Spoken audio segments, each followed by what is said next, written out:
I'm hoping the Big Ten has to modify their system for us. Probably like getting grade 10 sandpaper rubbed on your face every day. I mean, we say it all the time, whether, there's two types of turds, you're a sinker or you're a floater, but you're still a turd, right? I mean, we are about players and players playing the plays and not necessarily the plays. Welcome to the Varsity Club podcast. My name is Derek Peterson. Joining me this week, I'm very happy to have this man on. I'm very excited for you guys to hear from him. Current San Francisco 49er, former Oklahoma State Cowboy, former Nebraska Black Shirt, the one and only Darrion Daniels. Darrion, how are you, my friend? Thank you for coming on. I'm doing real good. It's an honor to be here. I'm happy to have you. What is life like in San Francisco? It's obviously different from Lincoln or from Oklahoma. Do you enjoy the weather out there the most? Do you enjoy the atmosphere out there? Or do you miss sort of small town back home? Because you're from Texas too. So this was a nice little culture change for you going out to San Francisco. Do you like it, or do you miss the middle of the country? Man, I'm not gonna lie. I really do enjoy it out here. The weather is nice. I go on walks pretty frequently out here. Just there's a lot of nature things that I can do out here to just get me back outside, which is cool. Mm-hmm. I say the number one complaint I got about being out here is just everything is $2 or $3 more than it is in the rest of the world. It's just too expensive out here. One of my favorite, my TikTok feed, I'm not ashamed to say I'm on TikTok, first of all. My TikTok feed is filled with a lot of home design real estate stuff, because I love, I'm a dork when it comes to that stuff. And I see all the time people comparing home prices in Texas to California. You could spend $1 million and have a 1,500 square foot home in San Francisco, and then you spend $1 million in Texas and you've got a freaking mansion. It's ridiculous. Yeah, it's actually funny because when we played Dallas last year, we were on the bus and we were passing by a neighborhood. We look out the window, my teammates were Darren, you from out here? How much these houses running for? And I'm looking, I'm I'm gonna say $5 million? Nah, 500,000, bro. They're are we moving to Dallas? We gotta come to Dallas. They got the houses. Hey man, you can live like a king out here. Yep. And no income tax in Texas too. Oh yeah, that too. Yep. Yeah. So you get out to this new area that has NBA. I mean, they moved from Oakland to San Francisco with the Warriors. You got NBA. You've got all these pro teams around, and you get here and now you can't go to any of the stadiums. Is there a team that is on your bucket list of when they start allowing fans, I want to go watch these guys?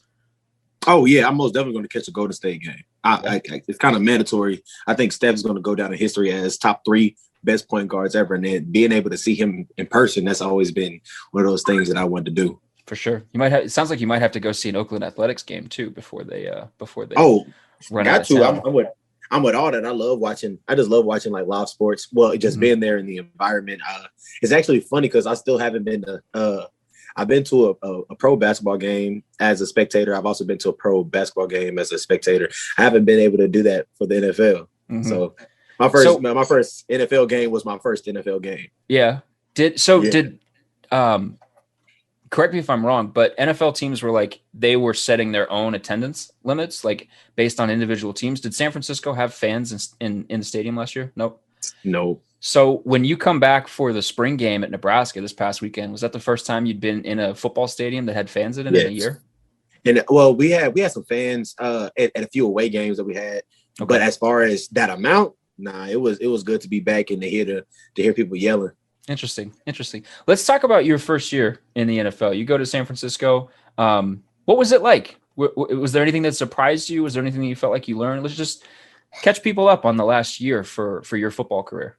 Oh yeah, it was real smooth. I spent a majority of the year on practice squad, doing my due diligence, earning my stripes. That was challenging, but I feel like it made me a better player. Just for the fact that I'm going up against the starters every single day. I'm going up against the starters every single day. And our starters are real good people as far as teaching me. I know even though I was mimicking the opponent that we're playing that week, they would always come hey, Darrion, next time try this, it might work. I'm all right, cool. And they help me out like that. So I feel like that kind of, from a learning perspective, that helped me out a lot. And just really I'm not going to say getting adjusted to the playing style. I want to say more so getting used to football 24/7. There's no distraction in between. So I know like in college, it was a lot on me as far as like trying to be the best student I can be and then being the best athlete I can be. But it's like now, instead of the classroom, it's film. And it's like I have to devote 100% of my time, to football. And I say that's the only thing I feel like take some adjusting to, because I know I would say college worthy time to football, and I'll still have so much extra time left. And I'm just sitting there like, what can I do? So then it's just like, find something to get into. So I watch some film. You can always watch somebody else. Yeah. Stuff like that. That was going to be my next question, was if you found that you just have more time on your hands in the day. Yeah, sounds like it.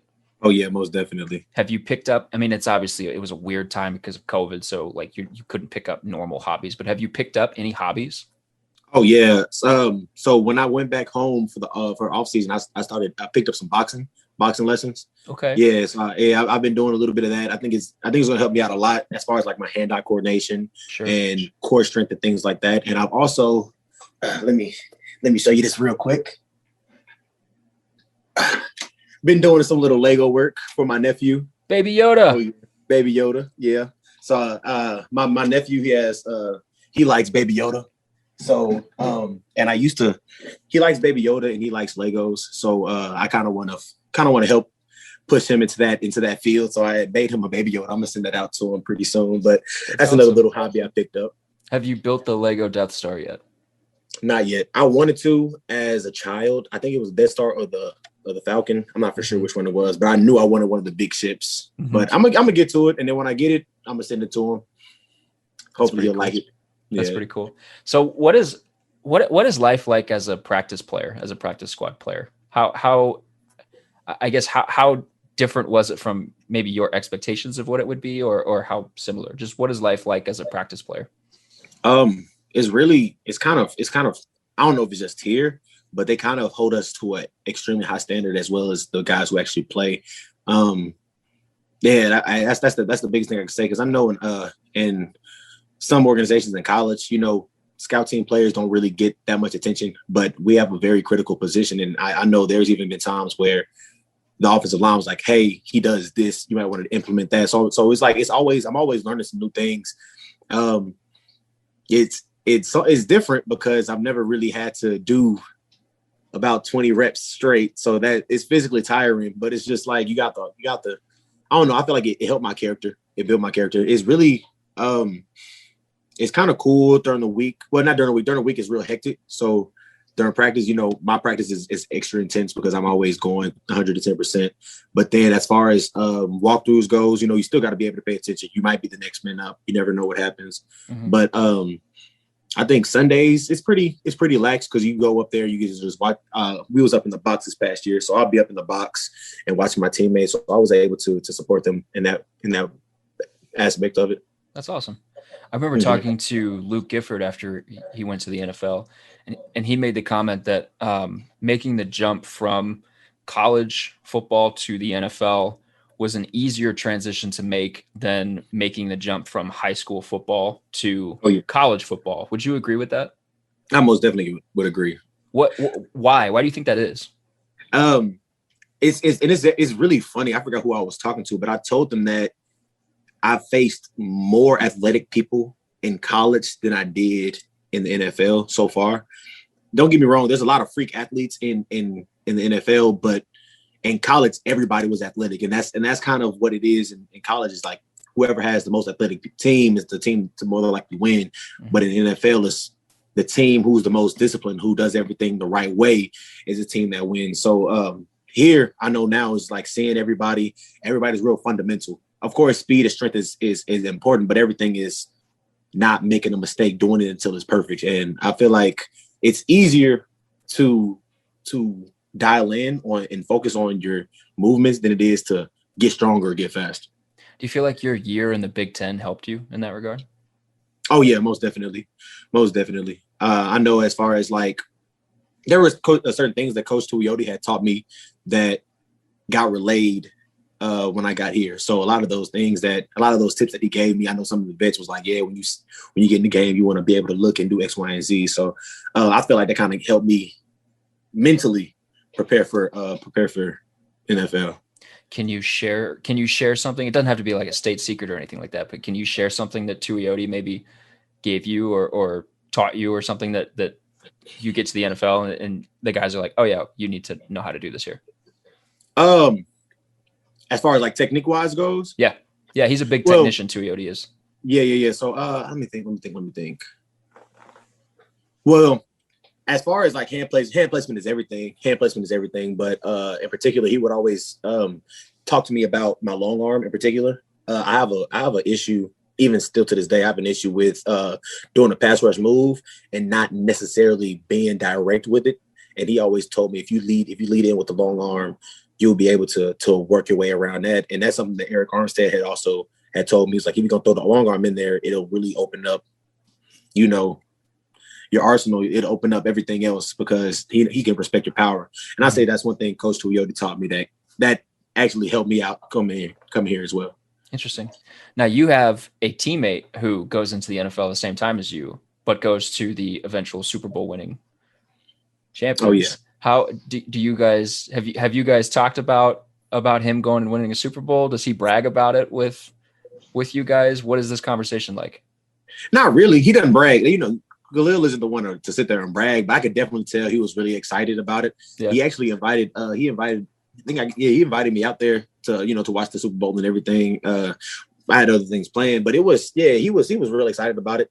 I feel like everybody else was more excited for him than he actually was. Really? Because everybody was just, I know talking to Carlos and talking to my brother and DT and a lot of other guys on the defensive line, they were like, Khalil going to the Super Bowl. He going to the Super Bowl. So it was, I know a lot of people was real happy for him and excited that he had the opportunity to do that. Yeah. I think, like everybody loves Kansas City just because of where we are in the country. Mm-hmm. But with Tampa Bay getting there, having Levante David, sort of the old school Nebraska guy, well, maybe not old school, but old to me, Nebraska guy, and then Khalil being there, everybody's like, oh man, who am I supposed to root for? I know like Ryan Held had internal conflict with, do I root for the Chiefs because of Kansas City or do I root for former Huskers? So that's funny.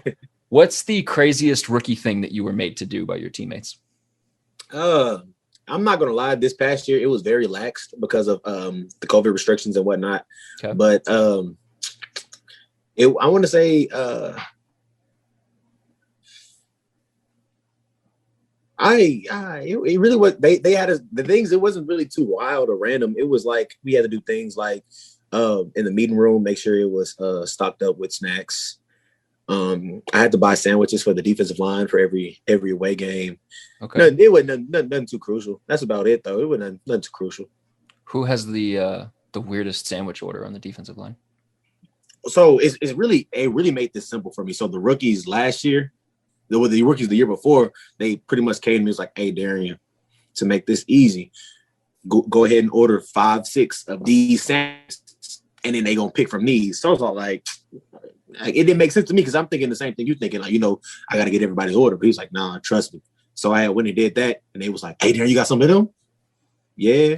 Pass them the sandwiches. And then from then on, as the year went ahead, I started to realize who liked which ones more. Mm-hmm. So what I do is I'll just load up on the ones that everybody likes. And then, I even had some left over. So some of the people on the equipment staff or the coaching staff will get a few as well. Okay. Do you pay for all of these, or does do oh yeah, other people? You pay for all of them? Okay. Yes. Yeah. Okay. Welcome to the NFL. So we kind of touched on this in the open. You got to come back to Nebraska for the spring game. We're recording this on a Wednesday. I guess it was almost 2 weeks ago. By the time everybody will be listening to this, just talk about. Did you want to come back? Were you asked back? What was it like to kind of be around Tuioti, be around the facility and some guys again? I most definitely wanted to come back. I missed it. I don't think I've been there since Pro Day. I think that was the last time I was there. So me being able to go back, it meant a lot seeing everybody. Just being around the coaches, I know I feel like I know that the coaches are in a very confident position going into this upcoming year. Just talking to them about how the spring went, how the team is coming along. it's giving me a lot of hope as well. And then just like seeing the boys on the field, seeing them in action, seeing how they interact with one another, it's not the same. It's not the same from when I played my spring game. And I didn't expect it either. It just felt like everybody was on the same page. It was leadership across the board. The coaches rarely had to say anything at all. I know it's kind of funny just watching it because I remember it was one play. I forgot exactly what happened in particular, but right when it was one of the young guys, so I didn't really get his name, but right when he came off the field, it was like 3 defensive linemen came up there before Coach Tuioti could even get there and coach him up, and they're like telling him, "Hey, you need to do this, X, Y, and Z, blah, blah, blah, blah, blah." And I was just looking at them, and it made me proud because it's like they're holding each other accountable. And once teammates hold each other accountable and they take that pressure off the coaches, that's when you know a team is heading in the right direction. Yeah. This Wednesday afternoon, I saw PFF had Ben Stilley as their 8th ranked returning interior defensive lineman. They had JoJo Doman as their 4th ranked returning linebacker. Obviously, everybody knows who Cam Taylor-Britt is. He wasn't on their top 10 cornerback list, which was strange to me. But I mean, like, everybody expects Cam to be one of the better corners in the country. This defense is going to have, just based off the way they played a year ago, this defense is going to have some legitimate expectations this year. I guess. Yeah. Do you see them being able to live up to that, just in what you've been able to observe and what you've heard? Oh yeah, most definitely. I know those. For me, what did it was when those guys decided to come back for that 6th year. Mm-hmm. And one thing I kept hearing is unfinished business. So it leads me to believe that they have an agenda and that they're not settling for anything less than that. And I talked to Casey, I talked to my brother still, and just their whole mindset going into this year is kind of dangerous because it's like they don't care about what happens. They only care about the result, and they're gonna get it. And I love that. I love that mentality. They're accepting it. They're accepting the challenge, and then they push each other to exceed that and more.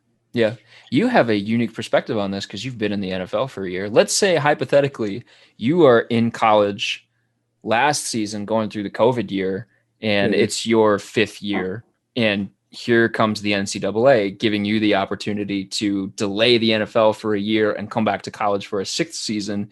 Would you take that 6th year, or knowing what you know now, would you want to get to the NFL? Oh, I would take it. Really? Just based off of the strength that I feel like I could have helped myself as far as like hearing my name called. And that's all I see it. Risk and reward.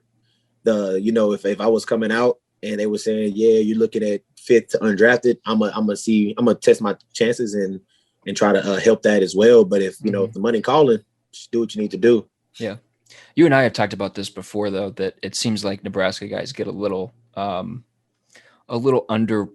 I don't want to say disrespected, a little underrated when it comes to draft prep, just because of the record attached to the team. So I'll be curious to see, like DiCaprio Boodle runs like a 4.3 40 in his pro day and then goes undrafted. And it's like, you can't really find cornerbacks that have the resume that he had with the physical tool that he has, that you can find at the undrafted rank. So I'll be curious to see for some of the guys that decided to come back, like how much they can help their draft status if Nebraska is, say, 7-5 or something like that.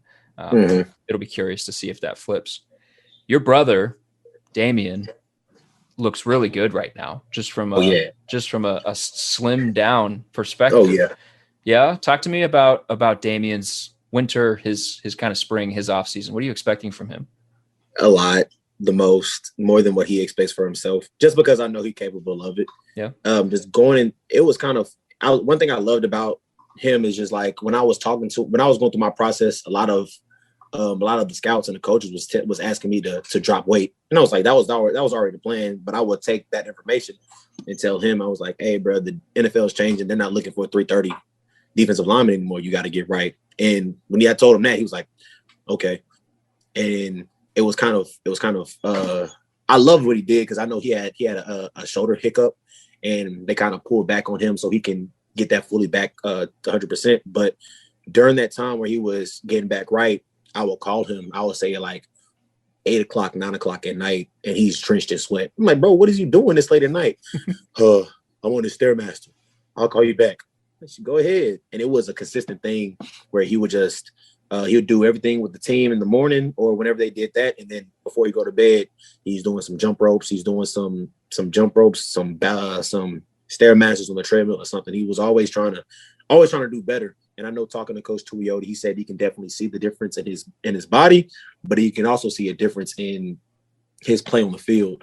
My brother's he'll like send me different clips so I can critique him and help him out. Yeah. But one thing that I noticed in the clips that he sent me is he's running a lot longer and faster than he used to. So like, usually I'll say my brother, he'll probably give you about, I'm gonna say 5-6 good yards before he like gasses out. But now he's running full throttle all the way to the ball.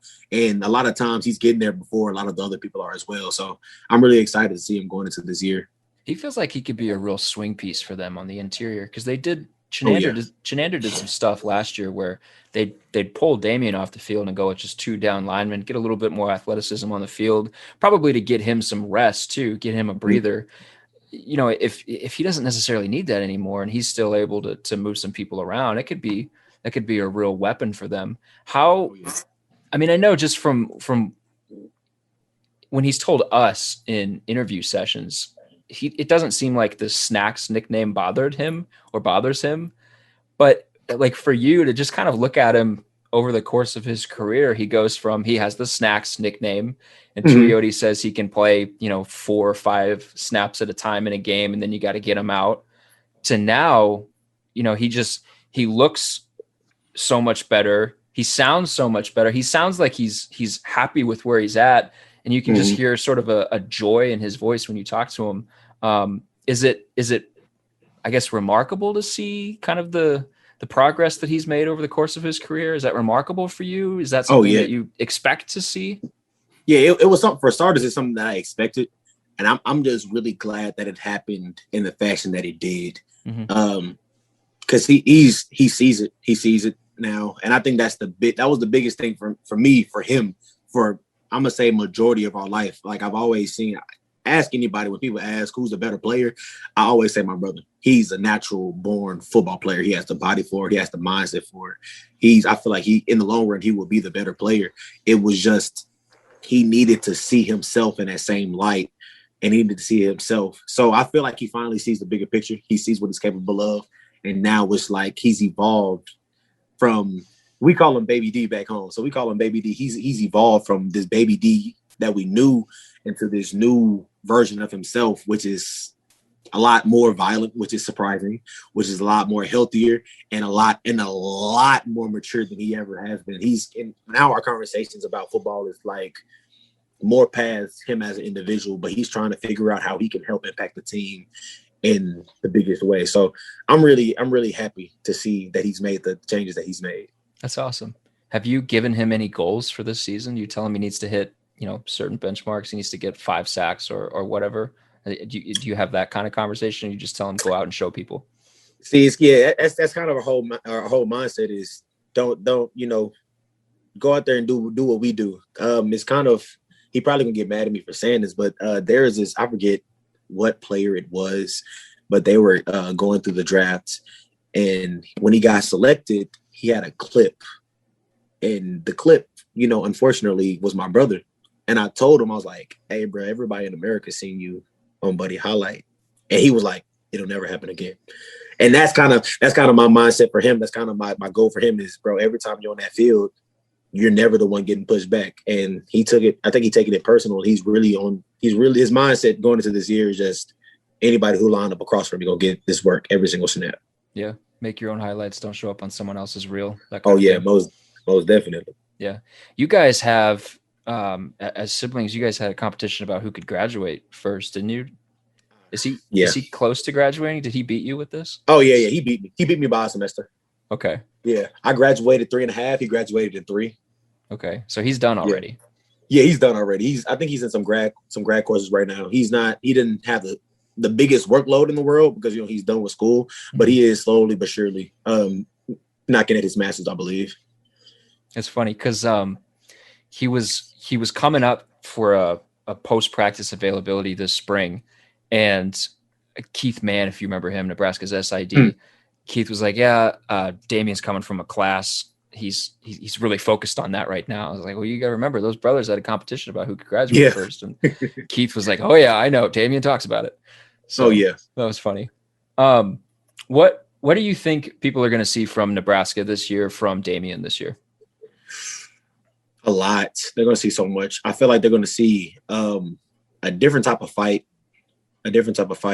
I know with Coach Peters being there now, it gives them like that old school swagger into the building again. And I know my brother told me about like some of the things that he shared with them, and it kind of helped form their mentality back into that old way that they used to play. So I'm gonna just say that, you know, I expect to see, you know, the black shirts play really relentless and, you know, with no mercy at all.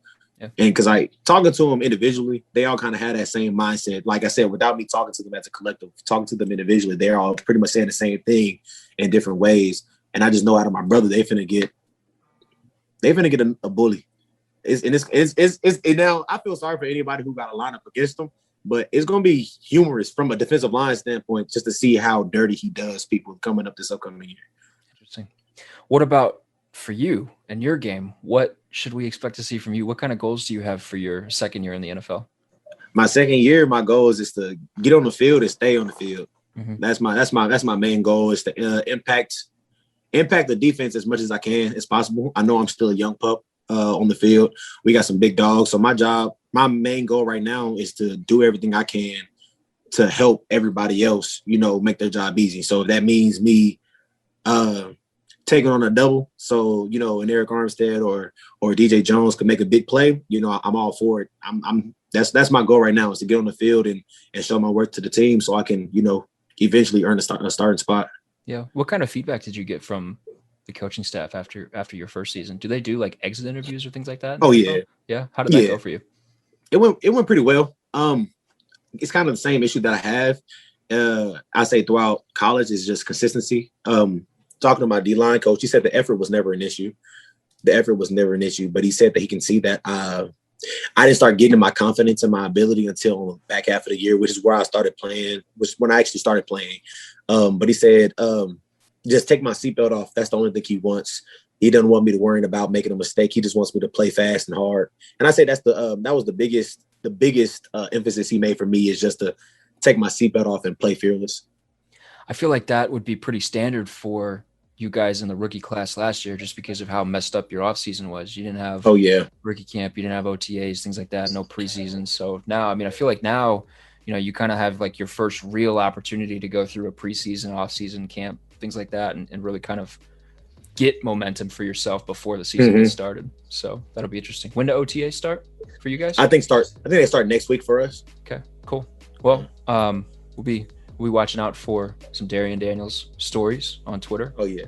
I'll let you get back to your day, man. Thank you so much for hopping on and talking to people. It was good to catch up with you. Good catching up with you as well. I'm sorry. Yeah. No, you're fine. We will be back next week with another podcast. In the meantime, keep reading HailVarsity.com. Subscribe to all the Hail Varsity stuff. Follow Darrion on Twitter. He's a wonderful follow on Twitter. And we'll be back next week. Thanks, guys.